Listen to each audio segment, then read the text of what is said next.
சொல்ல சொல்ல இனிக்குதடா, சேகர் பாபுவா செல்ல பாபுவா தெரியவில்லை.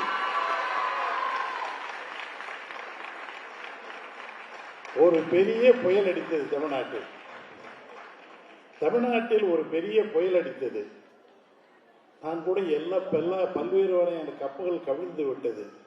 ஆனால் துறைமுகத்தில் மட்டும் அந்த கப்பல் கவிழவில்லை. ஏனென்றால் மக்களோடு மக்களாக இருந்து தன்னை என்றைக்கும் ஒரு தொண்டனாகவே நினைத்துக் கொண்டு பணியாற்றிக் கொண்டிருக்கிற என்னுடைய செல்ல தம்பியா, ஏற்கனவே சொன்னதை போல சொல்ல சொல்ல இனிக்கின்ற என்னுடைய அருமை தம்பி சேகர் பாபு அவர்களே, நிகழ்ச்சியில் கலந்து கொண்டிருக்கிற முரளி அவர்களே, ராஜசேகர் அவர்களே, நரேந்திரன் அவர்களே, மகேஷ்குமார் அவர்களே, மகாதேவன் அவர்களே, ராமுல் அவர்களே, கலைச்செல்வி அவர்களே, இப்ராஹிம் தனி அவர்களே, விஜயகுமார் அவர்களே, பிரதீப் குமார் அவர்களே, சம்பத்குமார் அவர்களே, ரஞ்சித் விஜயபாலன் அவர்களே, கண்ணன் அவர்களே, ரமேஷ் அவர்களே, வணக்கத்திற்குரிய மேயர் என்னுடைய உடன்பரவா சகோதரி பிரியா ராஜன் அவர்களே, ஜனார்தனன் அவர்களே, அபரஞ்சி அவர்களே, சுந்தரம் அவர்களே, ஜெய்சங்கர் அவர்களே, ராமமூர்த்தி அவர்களே, சத்யநாராயணன் அவர்களே, அஸ்லாம் அவர்களே, பரத்குமார் அவர்களே மற்றும் இந்த நிகழ்ச்சிகளை கலந்து கொண்டு சிறப்பு செய்து கொண்டிருக்கிற முன்னாள் சட்டமன்ற உறுப்பினர் அருமை தம்பி ரவிச்சந்திரன் அவர்களே, என்னுடைய உடன்பரவா சகோதரர் தமிழன் பிரசன்னா அவர்களே, இங்கே பேசி அமர்ந்திருக்கிற இந்து பத்திரிகையினுடைய குழுமத்தின் தலைவர் என்று சொல்வதா, நம்முடைய தங்க தலைவர் தளபதியினுடைய உடன்பரவா சகோதரர் என்று சொல்வதா, பத்திரிகை உலகினுடைய பீஷ்மாச்சாரி நம்முடைய அருமை ஐயா ராம அவர்கள், தலைவர் கலைஞர் உயிரோடு சொல்லுவாங்க, ஒரு செய்தி படிச்சியா அப்படின்னு, என்னென்ன அப்படின்னு கேட்பேன், இந்துல வந்திருக்கியா அப்படின்னு.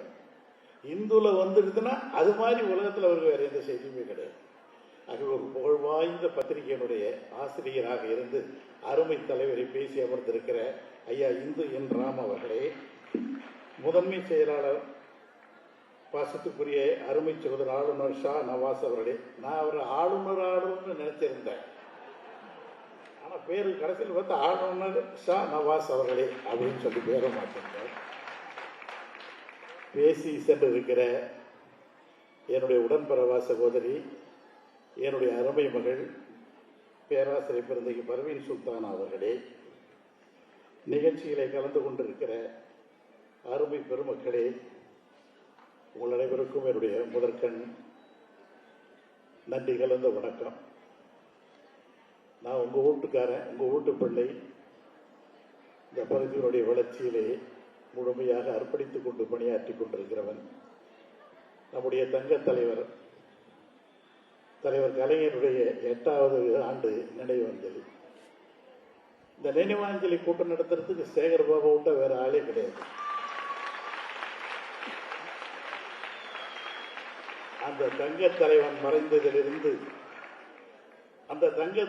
மறைந்ததிலிருந்து கடற்கரையில் கடைசியில் அந்த இது முடித்து வரையில் ஒரு காவல்காரனை போல அதே இடத்திலே இருந்து அந்த தங்க தலைவருக்கு ஒரு கோபுரத்தை கட்டி தந்த பெருந்தகை நம்முடைய சேகர்பாபு அவர்கள் நடத்துகிறது. தலைவரை பற்றி நாள் முழுவதும் பேசிக் கொண்டிருக்கலாம். எதை சொல்லுவது எதை விடுவது என்று எனக்கு தெரியவில்லை.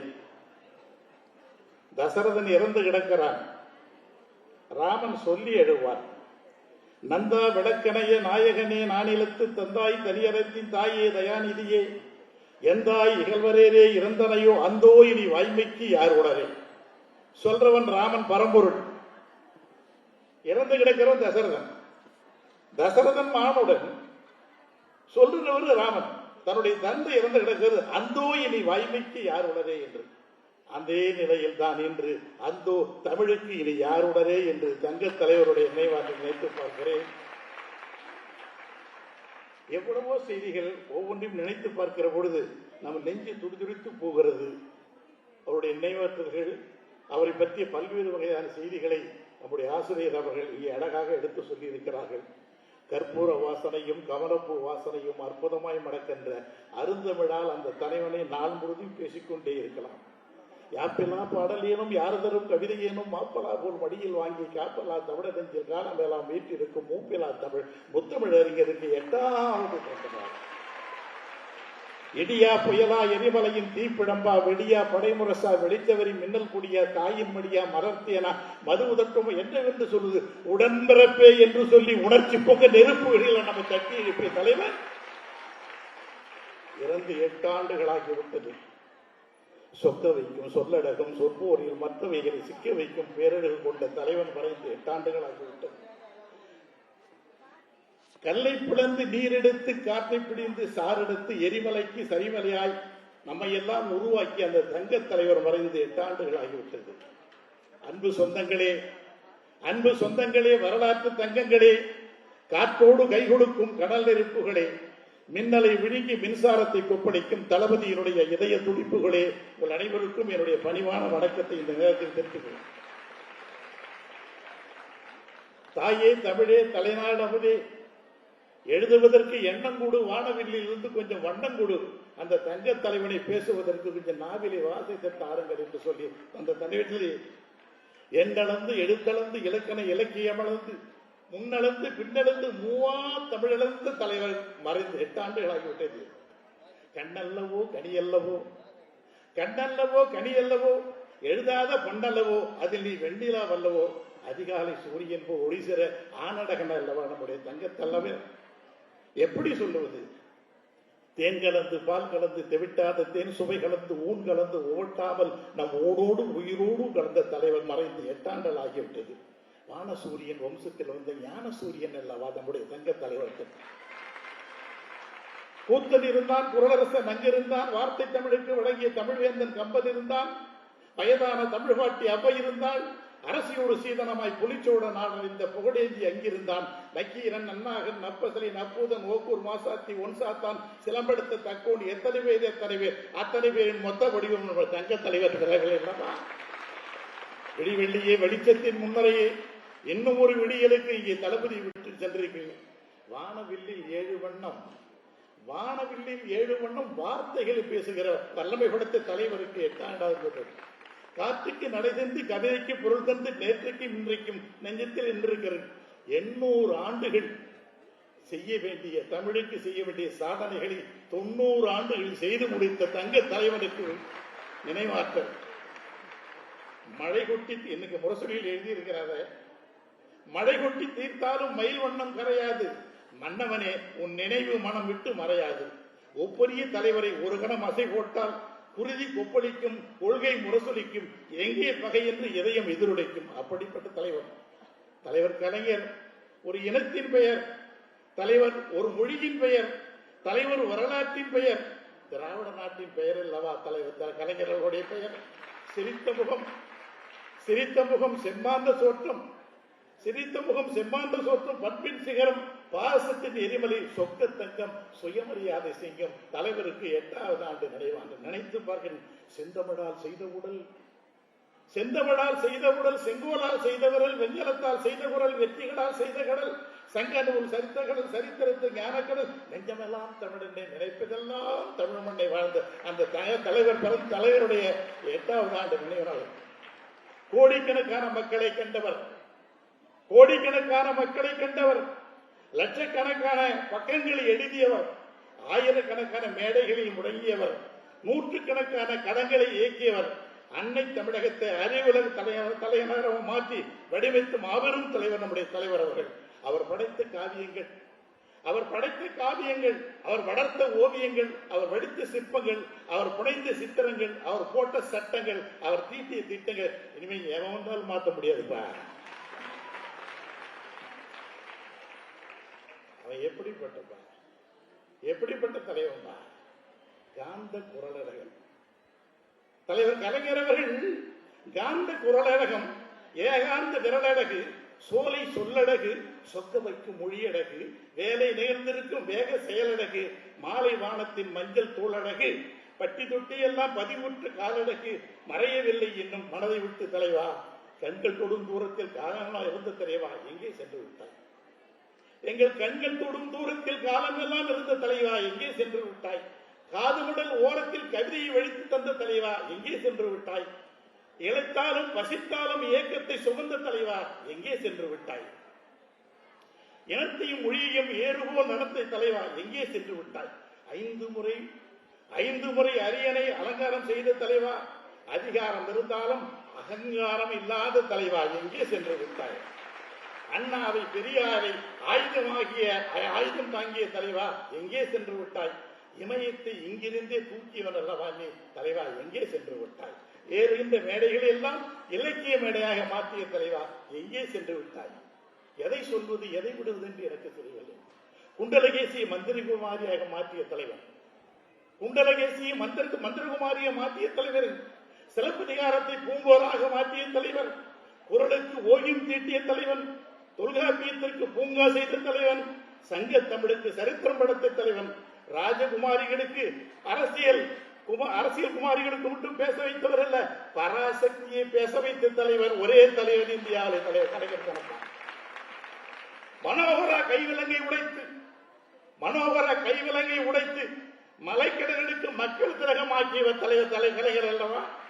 குமரி முனையிலே கடல் அலையும் காஷ்மீர் எல்லையில் தேசிய கொடி உச்சரிக்க ஒரே பெயர் கலைஞர் அவர்கள் தானே. திராவிடத்தின் உறைவிடம், தமிழை காக்க செய்வோர் காத்த தாயின் படிக்குடம், உன் எழுத்தாணி தாளில் முத்தமிட்டால் காகிதம் கர்ப்பமாகிவிடுமே தலைவா. உன்னுடைய எழுத்து உலகத்தில் யாரா 2 கோடி பக்கங்களை தன் கைகளால் எழுதிய ஒரே தலைவர் உலகத்திலே தலைவர் கலைஞர் மட்டும்தான். எப்படிப்பட்ட தலைவர்! சுருளோவியம் எழுத போனார். நான் என்ன துறைமுறை எல்லாம் கூட போனோம். என்ன விட்டீங்கன்னா ஒரு பக்கம் எழுத சொன்னீங்கன்னா இங்க காசி முத்துமாணிக்கு தெரியும் 10 தடவை திருத்துவேன் நான். அதுவும் தொல்காப்பி பூங்கா எழுதுறது சாதாரண விஷயம் இல்லை. அப்படியே ஒரே ஒரு எழுத்து கூட பிறகாமல் அச்சடிச்ச மாதிரி எழுதினார. உலகத்தில் எந்த தொல்காப்பியத்தை யாரும் தொடவே முடியாது. நாங்கெல்லாம் காலேஜில் படிக்கணும், தொல்காப்பியம் பண்றது 2 பாட்டு 3 பாட்டு மனப்பாடம் பண்றதுக்குள்ள பரீட்சையை முடிச்சு போடும். ஆனால் அந்த தொல்காப்பியத்துக்கு உரை எழுதிய பெருந்தகை அருமை தலைவர்கள் அறிவானவர்கள் அழகாக இருப்பதில்லை, அழகானவர்கள் அறிவானவர்களாக இருப்பதில்லை. அறிவும் அழகும் சேர்ந்த ஒரே தலைவர் கலைஞர் தான் இருப்பார். பூக்களுக்கு பூக்கத்தான் தெரியும், மானுக்கு துள்ளி ஓடத்தான் தெரியும், சூரியனுக்கு உதிக்கத்தான் தெரியும். பூக்கவும் காய்க்கவும் கனியை தருவோம் ஆற்றல் நம்முடைய தலைவர் கலைஞருக்கு மட்டும்தான் இருக்குது. ஏன்னா அடிநாள் தொட்டு அண்ணா சாலையில் முரசொலித்தவர் நம்முடைய அன்பு தலைவர் கலைஞர் அல்லவா. சிகரம் போல் நின்ற செந்தமிழ் இனத்திற்கு அகரம் போல் அறிஞர் அண்ணா வந்தார்கள், ஆதாரம் போல் தலைவர் கலைஞர் வந்தார்கள். படம் பார்த்து செல்லுகிற தேரை போல அறிஞர் அண்ணாவின் தடம் பார்த்து சென்ற தலைவர் கலைஞருக்கு 8வது ஆண்டு. இடியாக தலைவர் இறங்காமல் இருந்தால் அடியோடு ஒழிந்திருக்கும், அடிச்சுவடே நமக்கு தெரியாமல் போயிருக்கும். கோயில் திருவிழாவில் காணாமல் போன நம்ம எல்லாம் கண்டுபிடித்தவர் தான் அப்பா தலைவர் கலைஞர் அவர்கள். தன்மானம் என்கிற முதுகெலும்பி தந்திராவிட்டால் மேடையில் உட்கார்ந்திருக்க மாட்டோம். 100 ஆண்டு கால திராவிட இயக்க வரலாறு மறந்துடாதீங்க. பல பேருக்கு தெரியாது. முட்டிகாலுக்கு கீழே வேஷ்டி கட்ட முடியாது. நம்மை போன்றவர்கள் பள்ளிக்கூடத்துக்கு பிரசன்னாலாம் காலேஜுக்கு பள்ளிக்கூடமே போக முடியாது. நமக்கெல்லாம் பள்ளிக்கூடம் போவதற்கு கூட கல்லூரிக்கு போவதற்கு கூட வாய்ப்பில்லை. அத்தனையும் உருவாக்கிட்டது திராவிட இயக்கம் தாண்டே. அதை அழிக்கிறதுக்கு இன்னும் எவனும் பிறக்கலப்பா. 2 எம்எல்ஏ சீட்டு 5 வருஷத்துல அது ஆட்சியை பிடிச்ச கட்சி இந்த கட்சி. திமுக போல ஒரு இயக்கத்தை உலகத்துல பார்க்க முடியாதா? மொழிக்காக உயிரியே கொடுத்தவங்களா? மொழிக்காக உயிரியே கொடுத்தவர்கள் எங்களை சாதாரணமா யாரும் இடம் போட்டுறாதீங்க. பாஷாணத்தை கொடுத்து அறிஞர் அண்ணா அவர் சொன்னதை போல நாங்கள் எல்லாம் பாஷாணத்தில் கொடுத்த குழுக்கள். எங்களை யாரும் எதையும் தொட்டு கூட பார்க்க முடியாது. என்னன்னா தலைவர் கலைஞர் அவருடைய எழுதுகோல் தலைமுடிகிறது என்று சொன்னால் தமிழ் தலை நிமிர்கிறது என்று பொருள். இயேசுவின் விரல் பட்டு திராட்சை ரசமானது, இயேசுவின் விரல் பட்டு தண்ணீர் திராட்சை ரசமானது உன் விரல் பட்டு சாக்கடை அரசியல் சந்தனமானதை தலைவா, எங்கே சென்று விட்டாய்? எங்கே சென்று விட்டாய்? எங்களை செருக்கிய சிற்பியே, உனக்கு சலவை சொற்களால் ஒரு தாஜ்மஹால் கட்ட நாங்கள் இருக்கிறோம் தலைவா. எப்படி தலைவா எல்லாம் விட்டு போனேன். என்கிட்ட பக்கத்தில் வந்து பிரிவென்ஷன் சுல்தானா சொல்லிச்சு, எப்படின்னா நீங்களாம் இருக்கிறீங்கன்னு கேட்டேன். என்னமான்னு கேட்டேன். 6 மணி 7 மணிக்கு மேல ஆழ்வார் ஆழ்வார் நினைப்பாரு. அந்த குரல் கேட்காது. எப்படின்னா இருந்தீங்க இந்த குழந்தை சொல்லிச்சு. எப்படிப்பட்ட தலைவர் உலகத்துல பார்க்கவே முடியாதுப்பா. பல்வேறு என்னமோ 1000 தலைவர்களை பார்த்திருக்கோம். அவர் மாதிரிலாம் உலகத்துல பலவினை பார்க்கவே முடியாது. ஒரு நாள் உட்கார்ந்துருந்தோம். ராமானுஜர் காவியம் எழுதுனையா அப்படின்னாரு என்கிட்ட. ஆனா ரொம்ப நல்ல செய்தினா, ராமானுஜர் காவியம் எழுதணும்னா 1000 ஆண்டுகளுக்கு முன்பாக தந்தை பெரியார் அவர்கள் எதையெல்லாம் சொன்னார்களோ அவைகளையெல்லாம் செய்து முடித்த ஒரு மாபெரும் தலைவர். அவரை பற்றி நீங்க எழுதுங்கண்ணா கண்டிப்பா அப்படின்னு சொன்னேன். எல்லாருக்கும் ஒரே மகிழ்ச்சி. என்னடா இது, தலைவர் கலைஞர் போய் ராமானுஜர் காவியம் எழுதுறாரு அப்படின்னு சொல்லிட்டாரு. ஐயோ ஆழ்வார் என் பக்கத்தில் உட்காரியாங்க. என்ன ஒரு பேனா எடுத்தார். சண்முகநாதன் கூப்பிட்டார். பேனா பேப்பர் எடுத்தாரு. உடனே வந்து சாமியை வணங்கிடுவோம் அப்படின்னு எழுதுறாரு. எனக்கு ஒரே சந்தோஷம். இவ்வளவு நாள் சாமி இல்லைன்னு சொல்லி சொல்லி சொல்லி நம்மளை எல்லாம் கெடுத்தாருல்ல, ஒத்துக்கினாரா. என்னதான் இருந்தாலும் என்ன வயசானா நாமெல்லாம் சாமி கும்பிட்டு தானே ஆகணும். ஆமாயா ஆமாயா அப்படின்டா. அதுக்கு அடுத்த வரி ராமசாமியை கும்பிடுவோம். ஆமாண்ணா, நீங்க வைஷ்ணவர் இல்லையா? நீங்க வைஷ்ணவர், ராமசாமியை தானே கும்பிடுங்க இல்லையா? அதுக்கு அடுத்தவரு பெரியார் ராமசாமியை கும்பிடுவோம். யாரால சொல்ல முடியும்? எப்படிப்பட்ட தலைவன், எப்படிப்பட்ட தலைவன். இந்த பெண்களுக்கெல்லாம் இது கொடுத்தாங்க, இது திருமண உதவி திட்டம். அப்ப திருமண உதவி திட்டம் கொடுத்த உடனே 8வது படிச்சவங்களுக்கெல்லாம் திருமண உதவி திட்டம் சொல்லி சட்டத்தை போட சொல்லிட்டார். அப்ப அன்னைக்கு ஈவினிங் போய் உட்காந்தேன். இன்னைக்கு என்ன செய்தி? ஒன்னும் இல்லைன்னா சுமதான் வந்தேனே. ஒன்றும் இல்லைண்ணே, இந்த 8வது படிச்சவங்களுக்கு தான் திருமண உதவி திட்டம் சொன்னீங்க. எங்கள் ஊர் பக்கம்லன்னா பொம்பளை பசங்களை ஸ்கூலுக்கே அனுப்ப மாட்டாங்கண்ணா. எங்கள் ஊரில் 5வது படித்தாலே அதுவே பெரிய படிப்புண்ணா. எங்கள் ஊரில் கிராமண்ணா, அங்கெல்லாம் பிள்ளைங்களுக்கெல்லாம் எப்படின்னு அந்த திருமண உதவி திட்டம் எப்படி வராதுண்ணே அப்படின்னா. அப்படி இல்லையா, இந்த திட்டத்தை ஏன் கொண்டாந்து தெரியுமா? எதுக்குண்ணே அப்படின்னு கேட்டேன். ஒன்றும் இல்லை, 8வது படிச்சா திருமண உதவி திட்டம் கிடைக்கும், அதனால இந்த பசங்களை 8வது வரையும் படிக்க வைப்பாங்க. என்ன தலைவங்க, அவன் என்ன தலைவங்க? நம்முடைய தங்க தலைவர் தலைவர் முதலமைச்சர் அவரும் ஒரு சட்டம் போட்டார். அனாதை குழந்தைகளுக்கு 2000 ரூபான்னு போட்டார். நான் கேட்டேன், என்னன்னா இது அனாதை குழந்தைகளுக்கு போய் 2000 ரூபாய் போடுறீங்க? அந்த பசங்க நமக்கு ஓட்டு போடுறதுக்கு உதவி செய்யணும், ஓட்டு போடுறதுக்கு இன்னும் 20 வருஷம் ஆகும், 30 வருஷம் ஆகும். எதுக்குன்னா போய் அந்த அனாதை குழந்தைகளுக்கு 2000 ரூபாய் கொடுக்குறீங்கன்னா, அந்த குழந்தைகள் என்ன தாயும் இல்லை தந்தையும் இல்லை, அனாதையாக இருக்கிறது. அந்த குழந்தைகளுக்கு 2000 ரூபாய் கொடுக்கணும்னு சொன்னேன். அதுக்கு தான் இந்த சட்டத்தை போட்டு சொன்னாங்க. யாரு? தலைவர் கலைஞருடைய பிள்ளை அல்லவா? அதுக்கு எப்படிப்பட்ட உணர்வு வருது? நாமெல்லாம் ஓட்டுக்கு பார்த்தா காசு, ஓட்டு எதுக்கு விடுன்னு பார்த்தால போட்டோம். ஆனா மகளிருக்கு 1000 ரூபாய் கொடுத்தோம். இந்தியாவில் எங்கேயுமே இல்லை, இந்தியாவில் எந்த மாநிலத்திலேயும் இல்லை. 1000 ரூபாய் அள்ளி கொடுத்தோம்பா. ஆனால் தளபதி இவர்கள் அது ஒன்னா இருக்கால நினைச்சு பார்த்தால் நமக்கே ஒரு நாள் தலையோட உட்காந்துருந்தேன். இந்த இலவச மின்சாரம் இப்பதான் 200 யூனிட் ஆஹா ஓகோன்றாங்க. எங்க தலைமை இலவச மின்சாரம் கொடுத்தாங்க. எப்படி உட்காந்து எப்படின்னா இது உங்களுக்கு வந்ததுன்னு கேட்டேன். ஒன்றும் இல்லையா, எங்கள் வீட்டுக்கு பக்கத்தில் ஒருத்தர் இருந்தார். அவங்களுக்கு கரண்ட் கொட்டா இருந்தது. அந்த கரண்ட் கொட்டாயில் வந்து பில்லு கட்டணும். ஒவ்வொரு மாதம் பில்லு கட்டுறது அவங்க வீட்டில் சண்டை நடக்கையா. கடைசியில் அந்த அம்மா அவனுடைய கழுத்தில் இருக்கிற மாங்கல்யத்தோட விற்று கரண்ட் பில்லு கட்டினாங்கய்யா. ஒரு நாள் பார்த்தியா, அந்த அம்மா மூக்குத்தி நல்லா அழகாக போட்டிருப்பாங்கய்யா. அந்த அம்மா அந்த மூக்குத்தி கூட விற்றுட்டாங்கய்யா கரண்ட் கட்டுறதுக்கு. கொடுத்துட்டு தொடப்பு குச்சி மூக்கில் குத்திருந்தாங்கய்யா அப்படின்னு சொல்லி நான் எழுத. அதையெல்லாம் பார்த்து தான் விவசாயிகளுக்கு இலவச மின்சாரம் கொடுக்கிறேன். எப்படி இந்த தமிழ் சமுதாயத்தை காப்பதற்கு திராவிட இயக்கத்தை விட்டால் வேறு வழி இல்லை. எத்தனை பேர் படிச்சிருக்கிறோம், எத்தனை பேர் IAS, எத்தனை பேர் IPS, எத்தனை பேர் எங்கெங்கெல்லாம் இருக்கிறோம். எங்கோ மூலையில் கிடந்த நம்ம கொடுத்து முட்டத்தில் கொண்டு வந்து நாடாளுமன்றத்தில் உட்கார வச்சு நேரு புராணம் உட்கார்ந்த இடத்துக்கு எதிரில் நம்மளை உட்கார வச்சு அழகு பார்த்தாரப்பா. கிராமத்தில் ஏர் ஓட்டின்னு இருந்தப்பா நான். கிராமத்தில் ஏர் ஓட்டின்னு எங்களால் வசதி வாய்ப்புகள் ஒண்ணுமே இல்லையே. சாதாரணமானவர்களை மேலே உட்கார வைத்து அழகு பார்த்த அற்புத தலைவர்.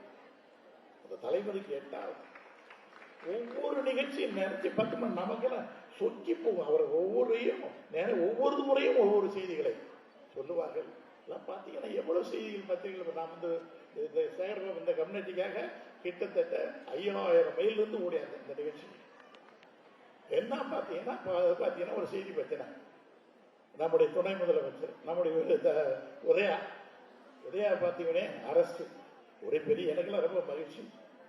இளைஞரணி தலைவராக வந்து செயலாளராக வந்தபோது கூட மகிழ்ச்சி இல்லை, துணை முதல்வராக வந்தபோது கூட மகிழ்ச்சி இல்லை. சிறைக்கு செல்லுகிறேன் என்று சொன்னப்போ தான் எனக்கு கூட ரொம்ப மகிழ்ச்சியா இருக்கு. அது ஒரு சிங்கக்குட்டி, உதயா ஒரு சிங்கக்குட்டி. சனாதனம் இந்தியாவில் எந்த தலைவனும் சொல்லல. சனாதனம் அப்படின்னு இந்தியாவில் இருக்கிற 32 33 மாநிலத்திலையும் கேஸ் போட்ட ஒரே தலைவர் நம்மளுடைய உதயா தான். அப்ப கூட கேட்டாங்க, நீங்க இப்ப கூட மன்னிப்பு கேட்டுறீங்க. இல்ல, இந்தியா இல்ல, உலகத்திலே இருக்கிற எல்லா நாட்டிலையும் என் மீது வழக்கு போட்டோம், சனாதனத்தை நான் ஏற்றுக்கொள்ள மாட்டேன்னு சொன்னேன். ஏன்னா கலைஞருடைய பேரன் இல்ல, இது எதுவும் மாற்றவே முடியாது. காலையில போய் உட்கார்ந்தோம், காலையில போய் நினைவு இடத்துக்கு போயிட்டு வந்து தலைவர்கிட்ட உட்கார்ந்தோம். தளபதி வந்தாரு, உட்காந்து சாப்பிட செல்வி சொல்லி அம்மா சாப்பிடுங்கன்னு சொல்லி போய் சாப்பிட்டோம். உட்காந்தோடனே தலைவர் சொன்னார், ஏன்னா இந்த இடம் தெரியுத பார்த்தீங்கன்னா என்னென்ன பார்த்தேன், இங்கே தான் நாங்கள் பாய் போட்டு படுத்துட்டு இருப்பேன் அப்படின்னாரு. ஒரே ஒரு பாத்ரூம் தானா, அந்த குடும்பத்தில் மொத்தம் 50 பேர். கோபாவர வீட்டில் மொத்தம் 50 பேர் இருப்பாங்களாம். தளபதி சின்ன குழந்தை, உதயெல்லாம் அப்போ பிறகையா சின்ன வயதில் தெருவில் பிறகு கொடுத்துருப்பாங்க. எனக்கு ஞாபகம் வந்தது, ராமன் காட்டுக்கு போயிட்டான், ராமனை தேடி பரதம் போனான். பரதம் போனோடனே குகனை பார்த்து கேட்டான், எப்பா எங்க அண்ணன் எங்கடா இருந்தா, அல்லையாண்டு அமைந்த வேறு அடகளும் அவளும் துண்ட வில்லை ஊட்டிய கையோடு இங்கே தான் இருந்தேன், இந்த முள்படுக்கையில் தான் படுத்திருந்தோம், இங்கே தான் இருந்தேன். அப்போ தளபதிக்கு விழிகளில் நீரோடு சொன்னாள், தலைவர் அவர்கள் நடந்து வருவார்கள், அம்மா சாப்பாடு போடுவாங்க, படிச்சியான்னு கூட எங்கிட்ட கேட்க மாட்டார். நாங்களாம் அவரோட பார்த்தோம், பேசி பழகி இல்லை. எப்பொழுது பார்த்தாலும் இயக்கம், திராவிட இயக்கம், திராவிட முன்னேற்ற கழகம், திராவிட முன்னேற்ற கழகம் என்று சொல்லி உடைப்பு உடைப்பு என்று சொல்ல உத்தம தலைவர் பிறந்து மறைந்து 8 ஆண்டுகள் ஓடிவிட்டது. இந்த 8 ஆண்டுகளில் எவ்வளவோ செய்திகள், எவ்வளவோ நினைவலைகள். அவரை பற்றி பேசிக்கொண்டே இருக்கலாம். அவரை பற்றி பல்வேறு வகையான புது புது செய்திகள் எதை சொன்னாலும் அது உடனே சொல்லுவார். அவரு நம்ம வாயை நல்லா கட்டி விட்டுவார். என்னையா லவ் லெட்டர் எழுதிருக்கியான்னு கேட்டார். என்ன அட என்ன அதுல நான் மன்னாதி மன்னன் அப்படின்னு. எந்த வயசியான்னு கேட்டார். நான் நினைக்கிறேன்னா ஒரு 15 வயசு இருக்கும்னா அப்படின்னு. ஐயோ, நான் 14 வயசுலயே லவ் லெட்டர் எழுதுறேன். அப்படியாண்ணா, என்னை விட நீங்க பிஞ்சிலே படுத்துட்டீங்களே என்ன சிரிச்சாரு. சொன்னாரு, நீ என்ன எழுதுன அந்த லெட்டர்லாம் மறந்து போச்சுன்னா அது ஒரே ஒரு வரி தானே எனக்கு ஞாபகம் இருக்குன்னா. என்ன வரி சொல்லியா? அந்த பொண்ணு பேர் என்ன, உமா, நீ இல்லையே என் வாழ்வே ஒரு கமா அப்படின்னு எழுதுனேன் முதல் லெட்டர். தலைவர் உடனே சிரிச்சார். நீங்க என்னன்னா எழுதுங்க, நான் எழுதுன தலைப்பு என்ன சொல்லட்டுமா? காதல் கடிதம் சொல்லுங்கண்ணா. முதியோர் காதல், பெரியாருக்கு எழுதுனது தான் இது காதல் கடிதம் தான். பல்வேறு வகையான செய்திகளை உங்களுக்கு பகிர்ந்து கொள்வதில் எனக்கு மகிழ்ச்சி. உள்ளபடியே ரொம்ப நிறைவா இருக்குது. இன்னைக்கு உங்களையெல்லாம் பார்க்கிறது எனக்கு எப்பயும் இங்கே நம்ம ஊருக்கு வந்து எனக்கு ரொம்ப மகிழ்ச்சி. மகிழ்ச்சியை உங்களோடு கலந்து கொண்டு உங்களை எல்லாம் சந்திக்கிறேன். என் மகிழ்ச்சி. காற்று உள்ள வரையில் காற்றுக்கு மரணமேது, காற்றுக்கு மரணமேது, கடலுக்கு மரணமேது, விண்ணுக்கு மரணமேது, மண்ணுக்கு மரணமேது, கலைஞருக்கு ஏது மரணம். நன்றி, வணக்கம்.